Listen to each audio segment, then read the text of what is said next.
आम आदमी पार्टी के मुखिया और दिल्ली के सीएम अरविंद केजरीवाल के लिए लगातार बुरी खबर आ रही है। चुनाव में प्रचार करने के लिए सुप्रीम कोर्ट से अरविंद केजरीवाल को अंतरिम जमानत जरूर मिली है, लेकिन ईडी भी एक्शन में है।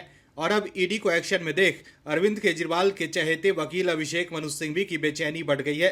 केजरीवाल को अंतरिम जमानत दिलवाने वाले सिंघवी को अरविंद केजरीवाल आपकी तरफ से राज्यसभा भेजना चाहते हैं, ऐसी खबरें आ रही हैं। ऐसे में अरविंद केजरीवाल के खिलाफ सबूत देख अभिषेक मनु सिंघवी तिलमिला गए हैं।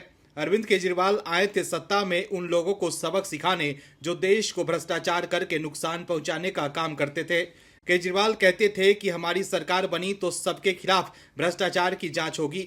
बड़े ही नाटकीय तरीके से वो फाइल लेकर साथ में चलते थे और कहते थे कि जी इन फाइलों में सभी के भ्रष्टाचार के रिकॉर्ड कैद हैं। लेकिन जैसे ही सत्ता में आए वो क्या करने लगे, खुद ही भ्रष्टाचार के मामले में फंस गए और जिन लोग पर भ्रष्टाचार के आरोप लगाते थे उनके राजनीतिक उम्मीदवार के लिए प्रचार प्रसार करने लगे, क्योंकि केजरीवाल भी उसी भ्रष्टाचारी गैंग में शामिल हो गए हैं जिसे वो खुद भ्रष्टाचारी बताते थे। इसलिए उनको ये सब पसंद भी आने लगा है और साबित कर दिया है कि उनकी कथनी और करनी में बड़ा फर्क है। वो सिर्फ सत्ता हथियाने के लिए लोगों को गुमराह करने का काम कर रहे थे और अब ईडी ने बड़ा खुलासा किया है कि अरविंद केजरीवाल क्या कांड कर रहे थे, जिस पर केजरीवाल के वकील अभिषेक मनु सिंघवी तिलमिला गए हैं। क्या है खबर, बताते हैं आपको इस रिपोर्ट में। दरअसल दिल्ली के मुख्यमंत्री अरविंद केजरीवाल की कथित शराब घोटाले मामले में गिरफ्तारी के खिलाफ याचिका पर सुप्रीम कोर्ट में सुनवाई हुई। अरविंद केजरीवाल की याचिका पर सुनवाई के दौरान दोनों पक्षों ने कई दलीलें पेश की। जस्टिस संजीव खन्ना और जस्टिस दीपांकर दत्ता की बेंच के सामने केंद्रीय जांच एजेंसी ईडी ने एक बड़ा खुलासा किया है। ईडी ने दावा किया है कि उन्हें अरविंद केजरीवाल और हवाला ऑपरेटर्स के बीच का चैट मिल गया है। ईडी ने सुप्रीम कोर्ट ने अरविंद केजरीवाल की गिरफ्तारी को सही बताते हुए कहा है कि अब हमें अरविंद केजरीवाल और हवाला ऑपरेटर्स के बीच चैट मिला है। वहीं ईडी के इस खुलासे के बाद अरविंद केजरीवाल के वकील अभिषेक मनु सिंघवी भी भड़क उठे और पूछा कि ये कोर्ट के लिए है या मीडिया के लिए, क्या वो आज तक इसे दबा रहे थे।